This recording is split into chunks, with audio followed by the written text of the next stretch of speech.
Preguntaría a Marcelo Lagos cómo cree él, de acuerdo a lo que se ha visto en la prensa, de acuerdo a todo lo que ocurrió, cómo estamos preparados nosotros, los ariqueños, si es que hay una buena coordinación entre la entidad, en este caso pertinente, que es la ONEMI, con las autoridades y también la gente, si hay cultura, si hay educación sísmica. Marcelo Lagos. Bueno, muy buena pregunta. Yo creo que a diferencia de muchos asentamientos costeros en Chile, Arica fue la primera ciudad en Chile en instalar, por ejemplo, señaléticas de tsunami. Cuando en Chile gran parte de las autoridades locales pensaban que esto ahuyentaba la inversión en el borde, espantaba el turismo, disminuía el valor del suelo, Arica fue la primera ciudad que a principios del 2000 ya las tenía instaladas, siendo que no existía un estándar, siendo que no habían colores predefinidos, etcétera. Yo diría que hay que hacer una mirada combinada. Por una parte, la comunidad, yo estoy convencido que la comunidad del norte de Chile, particularmente en el caso de Arica, es una comunidad que está preparada porque por décadas que ellos están esperando la llegada de un gran evento y particularmente doy fe de que la evacuación, porque hubo gente que en la madrugada de hoy día, al amanecer en Arica, evacuó después del gran sismo. Y yo estoy consciente de que esa evacuación fue relativamente ordenada, independiente que fue en vehículo y que en rigor no es lo correcto. Sin embargo, no hubo congestión, no hubo manejo y la gente de forma ordenada evacuó a las zonas predefinidas como zonas de seguridad. Yo diría que la gente de Arica tiene una cultura sísmica, sabe que vive en una ciudad que tiene un pasado de grandes eventos y esa conducta se plasmó hoy día ante este gran sismo. Pero paralelamente también doy fe de que las autoridades por décadas han estado ocupados, particularmente del riesgo tsunami. Primero que nada fue la primera ciudad en instalar señaléticas, es una ciudad que permanentemente, independiente de sus autoridades, ha estado haciendo simulacros, es una ciudad que lamentablemente su plan regulador no ha sido muy riguroso con disminuir los niveles de exposición, sobre todo para la expansión urbana hacia el norte, porque ha aumentado las densidades en una zona inundable, como las zonas de Tierras Blancas, Chinchorro, que son zonas que están altamente expuestas a la amenaza de tsunami. Sin embargo, hay una ciudad que se ha ocupado de rayar la cancha, de decir estas son las vías de evacuación, de poner escaleras donde no habían, de poner barandas donde no habían, pensando en potenciales evacuaciones ante un gran evento. Cuando tú hablas de zonas inundables, son zonas que se ha estudiado que en caso de un tsunami quedarían bajo el agua. No solamente estudiado, es solamente ver la historia. Hay que partir de la base que, por ejemplo, el gran tsunami del 9 de mayo de 1877, que estuvo de cumpleaños la semana pasada, cumplió 135 años. Y que nadie celebró. Yo lo celebré, claro, con mis estudiantes. Pero la memoria chilena no... Yo creo que algunos lo celebraron, particularmente en Mejillones estábamos ese día y lo celebramos con la gente en Mejillones, porque Mejillones tuvo registros de 21 metros incluso para ese evento. De ola. Independiente de ello, el registro histórico te confirma de que las partes bajas de Arica fueron absolutamente inundadas por un gran tsunami.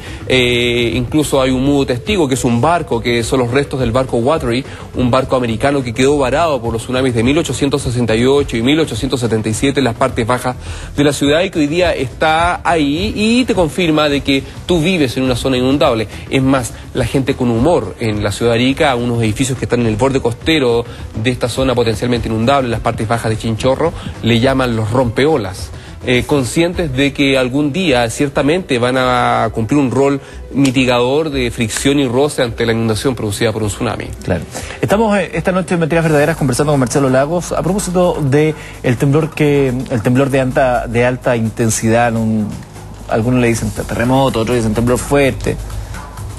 Bueno, es que depende. La verdad es que en Chile el concepto... Existen los temblores o sismos menores, medianos, claro, y mayores, pero particularmente el terremoto se le llama cuando produce daños, cuando hay víctimas, pero la verdad es que es una discusión bizantina. Terremoto técnicamente significa movimiento de tierra y por lo tanto cualquier sismo es un terremoto. En Perú también hoy día hubo movimientos telúricos. Bueno, en rigor fue el mismo, o sea, hay que partir de la base que el mismo sismo que sintió hoy día Arica, ¿cierto? Fue un sismo que fue muy intenso, particularmente en la ciudad de Tacna, claro, y Tacna fue afectada de forma importante, tanto así que incluso se suspendieron hasta las clases de los estudiantes hoy día. Mira, tenemos en este instante al teléfono a Hernando Tavera, él es director de sismología del Instituto Geográfico del Perú, para que conversemos también con él respecto a las informaciones que ellos tienen. Hernando, buenas noches. Buenas noches. Gusto saludarte y gracias por recibir a Mentiras Verdaderas. Queremos saber cómo han visto ustedes el movimiento sísmico, cómo lo han sentido, qué informaciones tienen del nivel de daño, destrozos que hubo a raíz del mismo. Bueno, en realidad, pues como ya han estado comentando ustedes, el sismo fue de bastante intensidad. Y básicamente en la ciudad de Tacna ya se sabe que hay zonas que geológicamente tienen problemas con el tipo de suelo, y es aquí donde se ha producido algunos daños en estructuras, ¿no? Y eso ha motivado obviamente la decisión bastante acertada de las autoridades de suspender las labores académicas en los colegios, en las universidades, ¿no? Básicamente la Universidad Nacional de Tacna ha sufrido daños en algunos ambientes, ¿no? Y obviamente, pues, como también ustedes han venido comentando, es un poco el resultado del trabajo que vienen realizando las instituciones inherentes al tema de gestión del riesgo, ¿no? Aunque realmente, pues, de manera contraria a lo que ocurre en Arica, pues, por este lado no hay mucho interés, no hay mucha responsabilidad ante estos eventos de magnitudes grandes, ¿no? ¿Ustedes han sentido eso, que no hay en la población no hay un interés tan ávido al respecto? Bueno, mire, la idea es sencilla. Por ejemplo, ¿no? En el 2001, el sismo del 2001 afectó con bastante intensidad la ciudad de Moquegua, la ciudad de Tacna. Y en la ciudad de Tacna hay un distrito que en esa época pues se vio a grandes rasgos de que la calidad del suelo sobre el cual había crecido todo este distrito era inadecuado, porque viviendas de 3 pisos colapsaron y prácticamente sepultaron el primer piso. Otra gran cantidad de viviendas prácticamente como especie de migraron sobre el suelo malo sobre el cual estaban levantados, ¿no?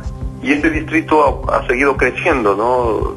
Las viviendas que colapsaron las volvieron a poner en pie y siguen ahí viviendo personas, ¿no?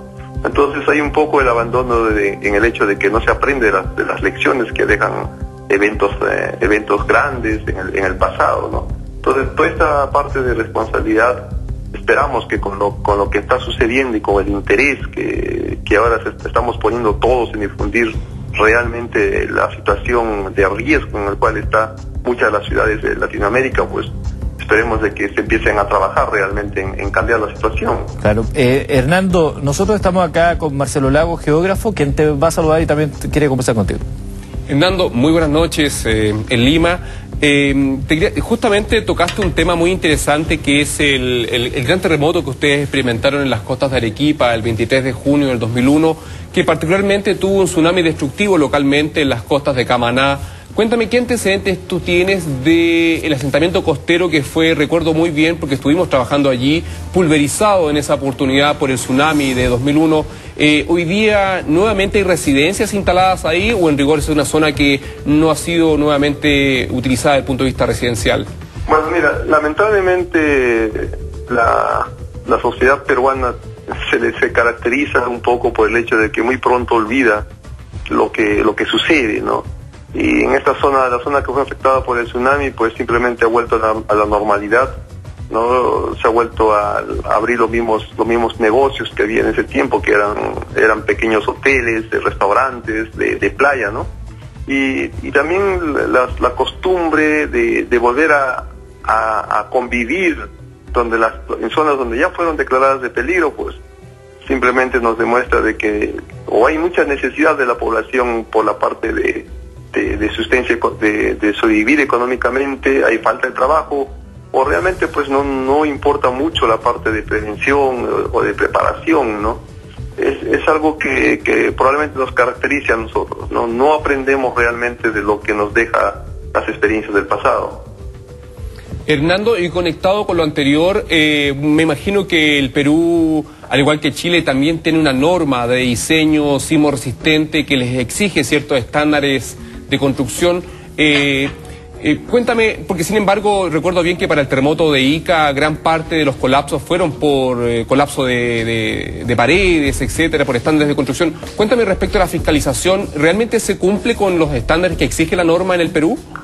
Mira, cuando hablamos de edificios grandes, multifamiliares, que caen en manos de empresas de construcción, por ejemplo, las normas, en cierto modo, podemos decir que son respetadas, ¿no? Se sigue la normatividad.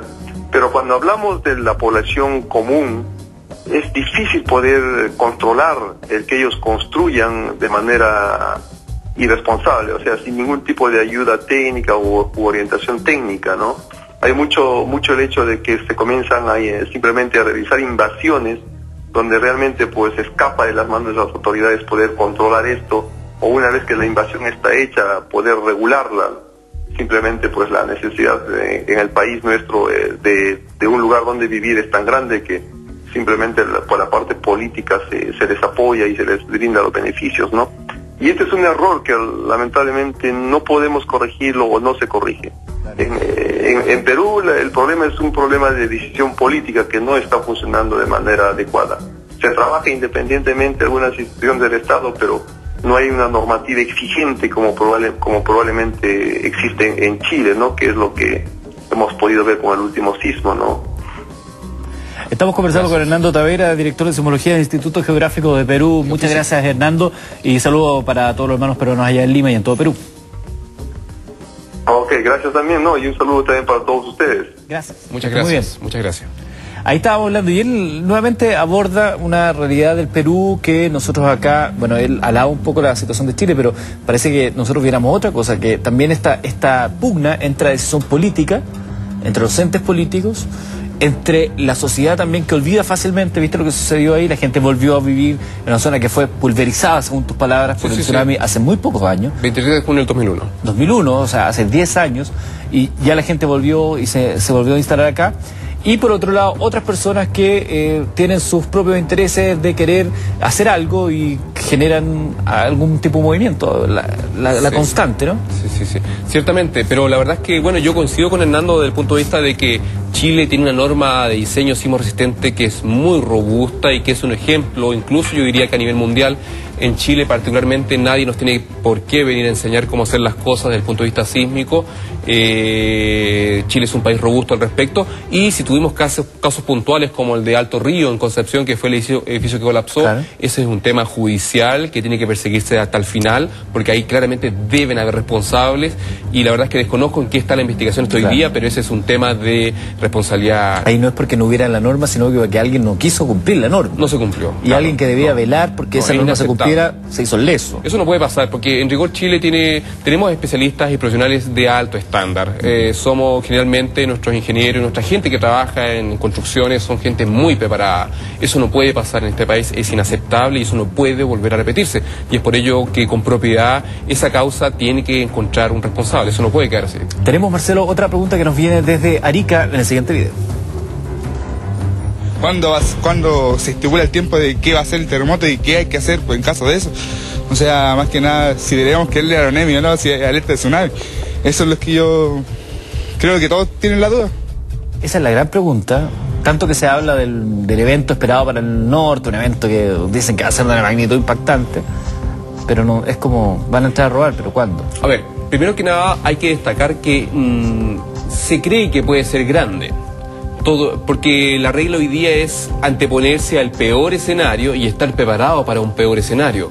Pero eso no quiere decir que el evento que va a venir en el futuro cercano, hoy día, mañana, pasado, cualquier día puede ser, va a ser gigantesco. En rigor, ante la incertidumbre, debemos estar preparados para un gran evento. Para lo peor. Para lo peor. Porque de alguna forma eso nos permite estar preparados para un peor escenario. Pero no es regla, no es necesariamente que así va a ser. Ahora, ¿cuándo va a ocurrir? Cada día que pasa existe una mayor probabilidad. Particularmente el norte de Chile tiene un pasado de grandes terremotos con tsunamis, por lo tanto debemos siempre estar preparados permanentemente, no para una fecha, no este año, sino que es un trabajo del diario vivir, del día a día.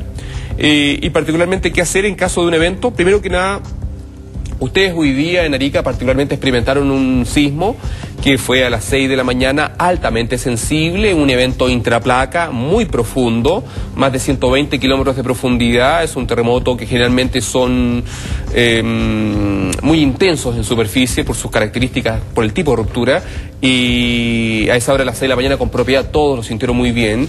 Y claramente fue un evento que hizo que mucha gente escapara a zonas de seguridad en caso de tsunami. Claro. Sin embargo, técnicamente la Oficina Nacional de Emergencia no activó ningún tipo de alerta preventiva, y CHOA tampoco, porque ciertamente el sismo no reunía las características para generar un tsunami.